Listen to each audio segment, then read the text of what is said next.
Good evening everyone. हे पुढचं मराठीतलं लेक्चर कम्युनिकेशन या चॅप्टर मधलं आता आपण सुरू करतोय. 28वे लेक्चर आहे टुडेज आयुर्वेदा एनटीटी क्लासेस मधलं. सगळ्यांनी हे एनटीटीचं टेलिग्रामचं चॅनल जॉईन करा. त्याच्यात अपडेट्स जे असतात आपल्या त्या साधारणतः आपण वेगवेगळे आता जसं 300 रुपयाचं डिस्काउंट आज आणि उद्यासाठी आहे. ही बॅनर मी म्हणजे स्टेटस किंवा सगळ्या ग्रुप्सवर टाकलेलं. त्यानंतर हे आपले वेगवेगळे इथं अपडेट्स असतात. व्हॉट्सअपमध्ये सुद्धा असतात. व्हॉट्सअपमधले अपडेट्स जे असतात ते कधी कधी निघून जातात. टेलिग्रामचं क्लाउड सर्व्हिस असल्यामुळे I prefer the Telegram also. ठीक आहे, असू देत. आपण विषयाला हात घालून आज कम्युनिकेशन चॅप्टर आपल्याला संपवायचं आहे. त्याचे 9 पेजेस, 19 पैकी 9 पेजेस आपले एक्सप्लेनेशन समजून आले होते. या नोट्स मी बऱ्यापैकी टाकलेले आहेत, आपल्या ऍप्लिकेशनवर आहेत आणि सध्याच्या घडीला तिथे ऍप्लिकेशन ऍक्सेसच उपलब्ध आहे. ठीक आहे, तर जेव्हा ते आपले उपलब्ध असलेले जे ऍक्सेस आहे, ज्यांना हार्ड कॉपी पाहिजे त्यांनी थोडंसं वेट करा. लवकरच आपण हार्ड कॉपी सुद्धा उपलब्ध करून देणार आहे, जसं लेक्चर संपतील. किंवा आता 3 चॅप्टरच्या नोट्स तर मी टाकलेले आहेत. उरलेले 5 चॅप्टरच्या नोट्स झालेत, मग एकत्र मी तुम्हाला तसं पाठवून देईन. ठीक आहे, सो आपण कंटिन्यू करूया. Barriers to the effective communication. Meaning म्हणजे त्याचा अर्थ आहे बॅरियर्स. बॅरियर्स म्हणजे अडथळा. पदार्थ विज्ञान नावाचा एक सब्जेक्ट आहे, त्याच्यामध्ये याचा उहापोह आहे. आपण मॉडर्न नुसार बघूया. मॉडर्न का? कारण की हा कम्प्लिटली सिलेबस एनटीटीचा आहे. तर meaning of barrier to the communication. Barrier to the communication are any factor that distort, interpret, interrupt, distort, ज्याच्यामुळं आपली मनाची एकाग्रता दुभंगते किंवा कम्युनिकेशनची जी ही आहे इफेक्टिव्हिटी कमी होते, रिड्यूस और prevent the accurate exchange and the understanding of the message between sender and the receiver. तर पहिल्यांदा त्याला बॅरियर्स असल्यामुळे काय होतं, एक तर मिसअंडरस्टँडिंग होतं, अफवा ज्याला आपण म्हणतो ते पसरतात. पुअर लर्निंग आउटकम्स, चांगलं शिक्षणातलं जे आउटकम यायला पाहिजे ते येत नाही. Student disengagement. आता जर कम्युनिकेशन मध्ये प्रॉब्लेम असेल तर विद्यार्थ्यांचं जे लक्ष देण्याची वृत्ती असते, आयदर ते वर्गात झोपून देतात किंवा त्यांचे लक्ष दुसरीकडे असतं वगैरे वगैरे.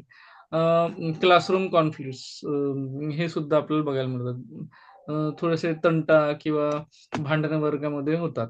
पहिलं आहे फिजिकल, त्याला एन्व्हायरमेंटल बॅरियर असं म्हणतात. Barrier arises from the external physical environment. मग काय काय असू शकतं याच्यात?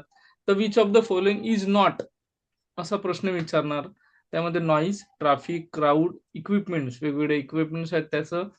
Poor classroom acoustic. अकॉस्टिक्स म्हणजे जी संरचना असते वर्ग खोलीची, त्यामध्ये काही अडचणी अशा आहेत की खूप मोठ्या खिडक्या बनवून ठेवल्या, त्याच्यामुळे बाहेरचा आवाज लगेच येतो. खिडक्या बंद पाहिजे.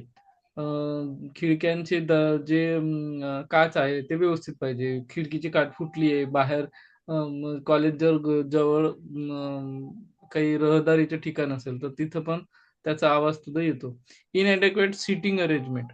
सिटिंग अरेंजमेंट व्यवस्थित नाही. एक टेबल खूप खूप वर आहे, एक खूप खाली आहे, तर जो शिक्षकाचा आवाज असतो तो मागच्या याच्यापर्यंत जात नाही. तर अशामुळं हे एक्सटर्नल फॅक्टर मध्ये पकडावं लागतं. फॅकल्टी मायक्रोफोन्स और faulty, sorry faculty faulty microphones और प्रोजेक्टर्स. प्रोजेक्टर्स जे आहेत ते त्याच्या लाईट व्यवस्थित येत नाही विद्यार्थ्यांपर्यंत, किंवा मायक्रोफोन्स आहेत ते व्यवस्थित कॅप्चर करत नाहीत आणि त्याच्यामुळे जो आउटपुट मिळतो तो कर्कश असेल तर. त्यानंतर poor lighting or the ventilation. Ventilation व्यवस्थित नाही, मुलं सफोकेट होतात आणि घामाच्या धारा इकडे वाहत आहे, मग त्यांचं लक्ष कसं लागणार आहे? तर असं पण आपल्याला बघायला मिळतं. लाइटिंगचं पण तसंच आहे, जर लाइटिंग व्यवस्थित नसेल तर तो पण प्रॉब्लेम होतो. पुढचा आहे एज्युकेशनल इम्पॅक्ट कसा आहे? Loss of attention. विद्यार्थ्यांची एकाग्रता भंग होते. मेसेज डिस्टॉर्शन मी तुम्हाला आधीच सांगितलेलं. डिस्टॉर्शनमध्ये आपल्याला बघायला मिळतं ते म्हणजे एक मिनिट, जरा आवाजाचा प्रॉब्लेम आहे, मी म्यूट ऑल करतो. ओके, ठीक आहे. तर लॉस ऑफ अटेन्शन म्हणजे विद्यार्थ्यांचं लक्ष विकेंद्रीकरण होतं. मेसेज डिस्टॉर्शन म्हणजे विद्यार्थ्यांचं जो काही मेसेज पोहोचायला पाहिजे त्यांच्यापर्यंत, सूचना ज्या पोहोचायला पाहिजे, त्या इन्स्ट्रक्शन्स पोहोचायला पाहिजे, त्या व्यवस्थित पोहोचत नाही. त्यानंतर कॉग्निटिव्ह फटिग, ज्या आपल्याला अंडरस्टँड करायच्या गोष्टी आहेत त्या समजत नाहीत, है ना? त्याला म्हणतात कॉग्निटिव्ह फटिग. हा एक नवीन शब्द आहे आणि हा शब्दाचा अर्थ आपल्या 11,000 मस्ट नोट मध्ये पण दिलेला आहे आणि आता पण सांगतो. कॉग्निटिव्ह फटिग म्हणजे अंडरस्टँडिंगची प्रोसेस मध्ये अडथळा येतं, असं त्याचा होतो किंवा थकवा असतो. त्याच्यामुळं ज्ञान प्राप्तीच होत नाही.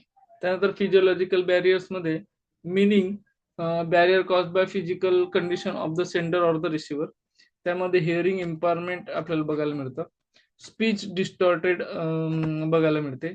हे झालं फिजिओलॉजिकल. पहिलं होतं फिजिकल, दुसरं आहे physiological. Physical conditions of the sender or the receiver, याच्यामध्ये जर काही प्रॉब्लेम असेल तर तो आपल्याला फिजिओलॉजिकल बॅरियरमध्ये बघायला मिळतो. तर हिअरिंग इम्पेअरमेंट, विद्यार्थ्यांमध्ये ऐकण्याची जी काही शक्ती आहे त्यामध्ये काहीतरी वैगुण्य निर्माण झालेलं आहे, त्याला कर्णबाधिर्य झालेलं आहे, त्याला स्पीच डिसऑर्डर आहे, बोलताना स्टिमरिंग आहे किंवा त्याला व्यक्त करता येत नाही आहेत.